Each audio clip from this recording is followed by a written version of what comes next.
Greetings, kids and nerds, and ladies and nerds, and white and nerdy. Another YouTube subscriber poll vote time again, as this one is the second season of Yu-Gi-Oh!, which is what I prefer to be my favorite season of the basically entire series. Like, season one, in my opinion, was good for stepping grounds, but it wasn't exactly the best that I would say when it comes to the following series. Season two, three, four, and I think that there is a season five, or it just went on for four seasons, but the remainder seasons is actually better than what the original season is.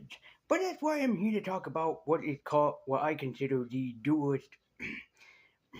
Like, season one is considered Duelist Kingdom, the season two is considered Battle City, which is my all-time favorite Yu-Gi-Oh arc.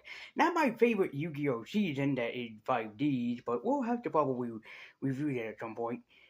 But I think before we jump into season two, I should just do a quick tackle over what happened in season one for you guys, just so I can catch you up. I don't own all of season one; I just own a kind of majority of it. But maybe at some point I'll take a trip back and review season one first. But I've always wanted to use this clip since I was a kid, so it seems obvious that I should use it here. So hit it, Dan Green. Previously on Yu-Gi-Oh! 5,000 years ago, a game was played, a game that would forever change the world, a game of duel monsters, and people would summon them to become their allies in the king of games. Millennium items were also used to increase the power of duel monsters, and the game was forever born, and just the game would be forever changed, bringing on Yu-Gi-Oh! Our main character of season one is Yugi Moto, a young boy who just so happens to be very, very good at the game of Yu-Gi-Oh!, which is a game that they actually play within the actual series. I think it's kind of weird that that's actually the birthplace behind how the card game exists. Is that, hey, did you know that in the anime they play the card game? Well, guess what? Now you, Chinese children at home, are able to play the card game yourself, as this is what started the complete trend and ability of basically owning fucking Yu-Gi-Oh cards. As this little anime here is what made the card game be ever so belovably popular. As without this, we probably wouldn't have one of still the most popular and long-running card game series next to Pokemon. If you were a kid in the early 2000s to late 90s, there's a possibility that you were actually playing this card game just like this with your friends. As yes, I'm still an avid collector over collecting these fabulous cards. As you can see, I have quite myself a collection, and including other various several decks that I end up using from day-to-day basis, but I don't have any friends to play with. But the card game itself is actually pretty intriguing and interesting to play. Nah, don't worry, I'm not actually going to do it or anything, but you can definitely see how things would end up becoming important in the series. You use of your trap cards and spell cards and everything, which would eventually piss people off to no end, where they would end up quitting on you. But there's actually a villain of the original series, and that is Seto Kaiba, a man that's going after every single card in the game so he can own the most rarest and most powerful cards so he can be claimed the winner of all time. And Kaiba actually invents a machine that allows people to summon their actual card games in holographic infusion, which we are still trying to develop to this day. But Kaiba's not the main enemy of Season 1. No, the main enemy of Season 1 was Maximilian Pegasus, a man that wanted to go after the Millennium item that Yugi held around his neck. And he does this by challenging Yugi to a duel via a videotape. And if that's not weird at all, it's basically the assumption of how weird the first season actually was. For the majority of the season, because Pegasus can use it, he told his grandfather's spirit and entraps it inside of his Millennium Eye, challenging Yugi to face him off at Duelist Kingdom. By the way, guys, that's all that I'm going to give you for Yu-Gi-Oh! Season 1 because there is a lot that goes on in Season 1 and a lot of characters introduced that it would take me forever to get you thrown into it. But that's basically the gist of it, is that Yugi's grandfather was stolen by Maximilian Pegasus, and Yugi had to travel to the Duelist Kingdom tournament in order to face off against Maximilian Pegasus, which he ends up doing so. But Yugi ends up winning two things. He ends up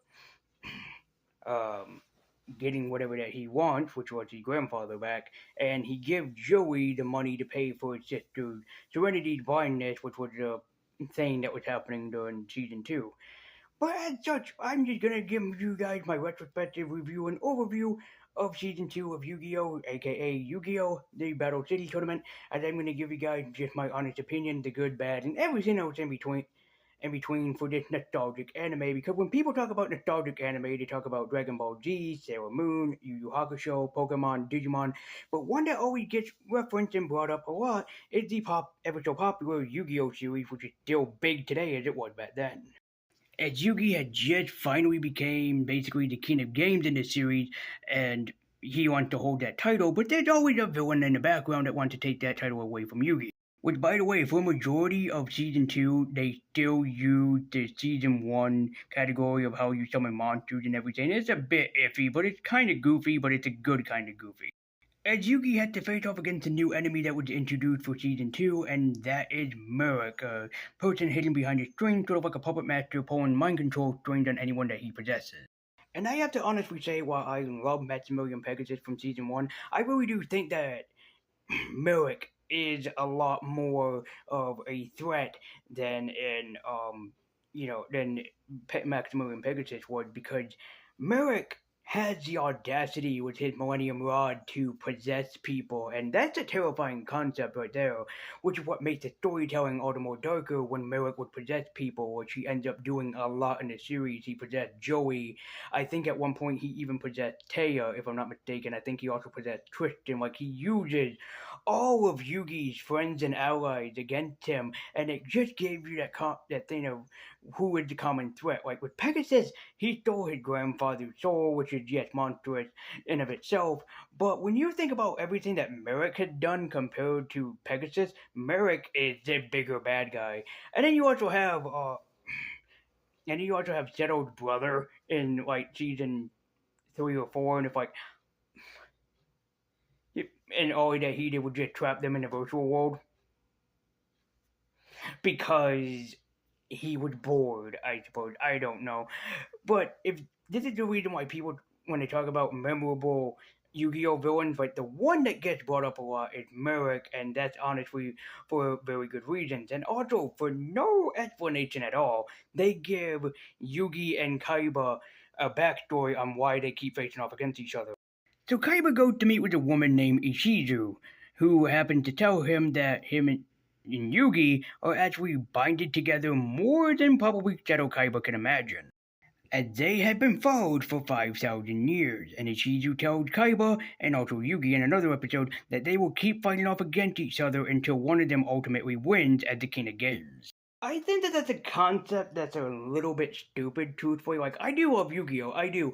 But I really find that the Ancient Egypt arc is kind of stupid. Like, I like Ancient Egypt things. That's why I kind of like talking to people about mythology and superheroes that are based in mythology, like Spider-Man, for example, or even Moon Knight. But I just hate this so much because it's like you can make them just honorable villains or foes to always face off against each other in this constant battle of, good versus evil. Kaiba's not necessarily evil, but throughout the series, Kaiba has been basically, for the most part, the anti-hero. Like, he was never good, but he was never evil either. He was doing the right thing, always balancing himself in between. That the most thing that he is consistent about is protecting his little brother, Mokuba. But he had no friends. He's always constantly alone. And Yugi would always say this to Kaiba, like, "You're alone, and you just don't want to admit it." But Kaiba, being so Kaiba, that's so Kaiba. He doesn't give a fuck. That's so Kaiba. He just basically always assumes the better of himself. Like, if there's a number one fan for Kaiba, it's basically Kaiba. But that's not all what this series introduces. It also introduces something known only as the Egyptian God cards. As Ishizu hands Kaiba the very first Egyptian God card of this likeness, as she gives him Obelisk the Tormentor, which Kaiba and Hansen will use a lot in the series. One thing I'll give this series credit for is that it has more duels than Season 1 does, as in every single episode, the characters are constantly dueling.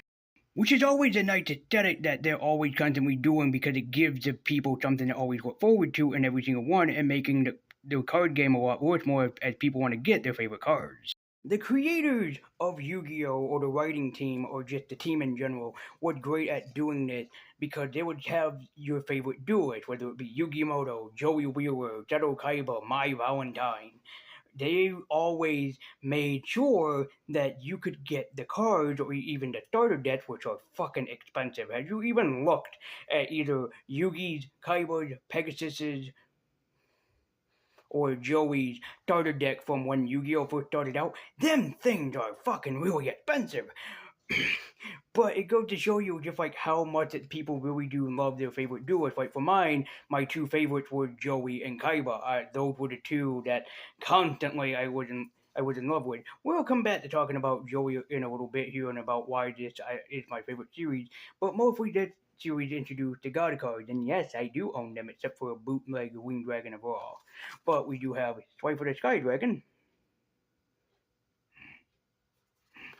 the aforementioned Obelisk the Tormentor, and also the aforementioned Winged Dragon of Raw, but he doesn't show up until part 2, and I only own season 2, volume 1, so yeah, apologies in advance. But I do have to say that season 1 is kind of boring because mostly there's episodes of blah blah blah exposition, blah blah blah talking, blah blah blah inter-rivalry between characters, blah blah blah Yugi will do the right thing, blah blah blah, heart of the cards and everything.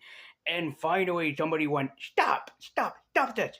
Let's give the people what they want. Let's give them constant card dueling. Let's get them interested in the cards, and let's just do this thing right. And they have done that immensely in this series.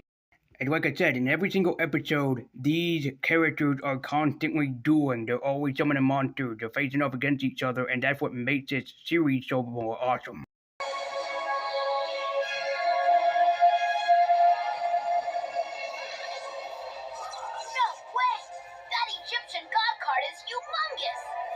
But the majority of Season 2 was just the Battle City tournament, which was set up by Seto Kaiba just so he had a reason to go off and fight against Yugimoto several times throughout most of Season 2.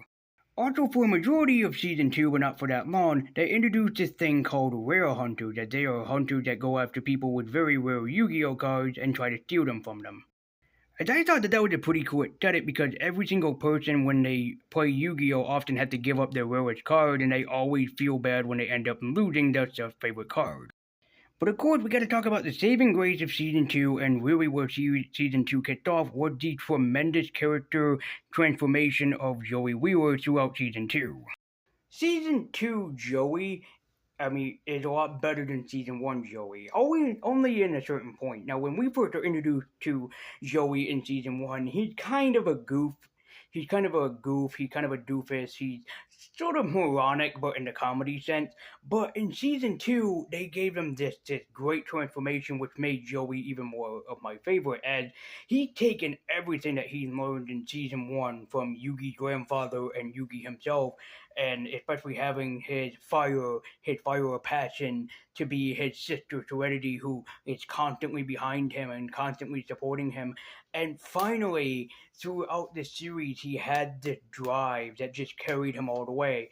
You know, you'd have Serenity be like, I believe in my big brother. Or you'd have Yugi give him this great dramatic speech about what friendship and the heart of the card means, or he get some help from either Taya, Tristan, or Yugi's grandfather. And that actually carries the weight of Joey even more so. He is just such a great ball of energy and a great light in this series, and you can definitely see that if you went from Season 1 to 2. You can see how much better that Season 2 Joey is compared to Season 1 Joey. As Season 2 can basically be like the Joey Wheeler saga of everything, and I don't think that anybody would care because Joey is in fact a really cool character that goes up against a pretty impressive duelist with like Esparilla. And not Yugi, but Joey faces off against Weevil Underwood and gives him the best ass kicking of all time. Hell yeah, baby! But like I said, this series does have some very dark episodes, and I'm not going to spoil them because I want people to go in and look at this series, but my god, just be prepared to go, wait, what? At the top of your lungs.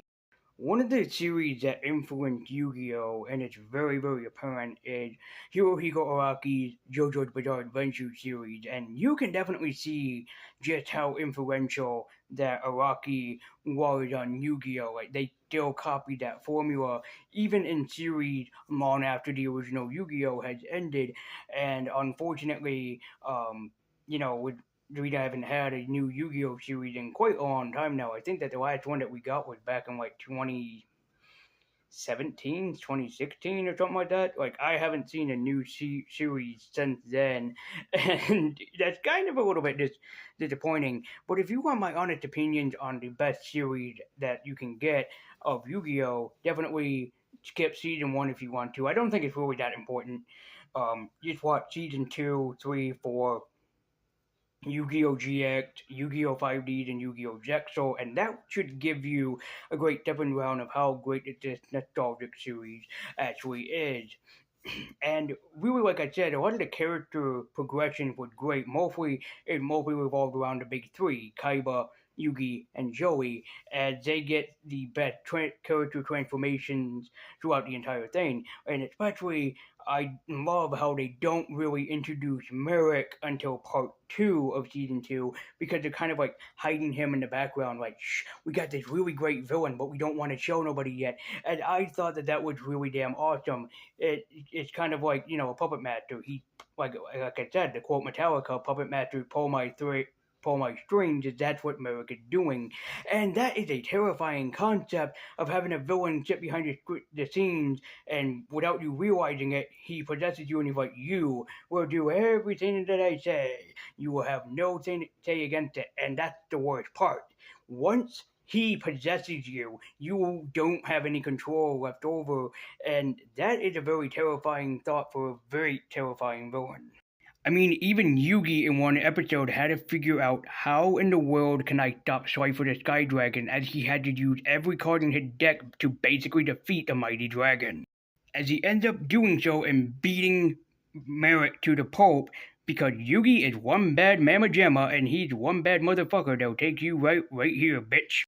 And yes, there's even a team up duel. Yugi and Kaiba had to team up against each other. Even though as much as Kaiba hates Yugi, they have to team up together in order to save their friends and Mokuba. I knew that was gonna happen. Sorry about that.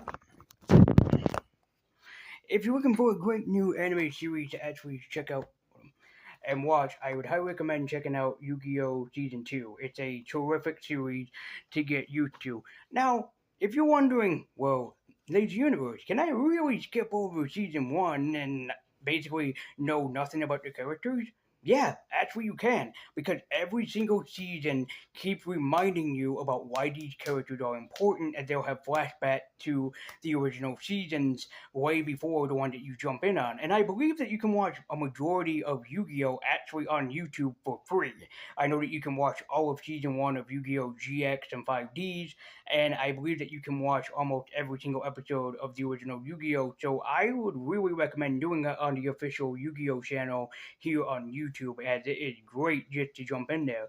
You can jump into any season that you want and, really and just have yourself a binge. My favorite season that I try to get people to watch is Yu-Gi-Oh! GX. It's one of the best seasons ever. But yes, I would recommend checking out season 2 of Yu-Gi-Oh! So what are you waiting for? Get yourself a watch. Go grab your cards, do some friends, and beware the Egyptian god cards and the master that can pull your strings like a puppet and give yourself into the nostalgia that is Yu-Gi-Oh!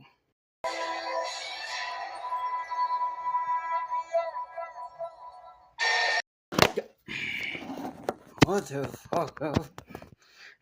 Guys, as always, thank you so much for watching. Be sure to like, comment, and subscribe. Follow me at Twitter, link in the description down below. I believe Universe, I want nudie. Keep your kid on. Check out Yu-Gi-Oh! Season 2, or hell, if you even want to, if you want my best recommendation of what Yu-Gi-Oh! Series that you should check out, GX. It's a great continuation after this series ended, and even Yugi makes an appearance in the first episode where he gives Jaden Yuki Wing Kuribo. Seriously, check it out. It's a great series to watch. The original series is great, but I would recommend checking out the Battle City tournament, as it is the best tournament tournament art to get.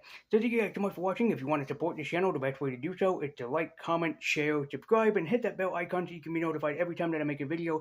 And guys, thank you so much for watching. I believe Universe, I believe Nerdy. And until next time, take care and keep geeking on. Later.